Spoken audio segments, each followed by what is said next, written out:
औरत ने मौका देखकर वेट्रेस की नजरें हटते ही अपने कपड़ों के बटन को उसकी ड्रेस से चुपके से जोड़ दिया और दूसरी तरफ उसे अपनी स्कर्ट से बांध दिया।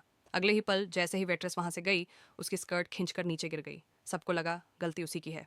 औरत ने गुस्सा दिखाते हुए उसे एक थप्पड़ जड़ दिया और कहा कि बेहतर होगा कि वह तुरंत चली जाए, इससे पहले कि वह खुद हाथ उठाए।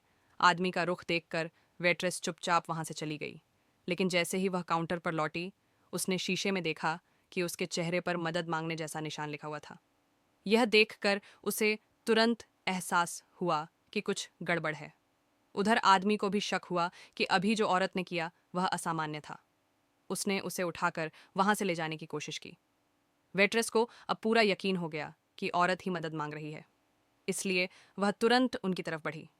तभी आदमी ने गौर किया कि औरत के हाथ पर कुछ लिखा हुआ है।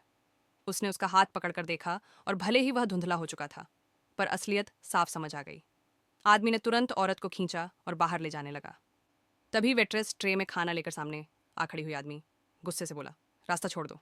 वेट्रेस ने मुस्कुराते हुए कहा कि यह अभी जो हुआ उसके लिए माफ़ी है और यह खाना मुफ्त है।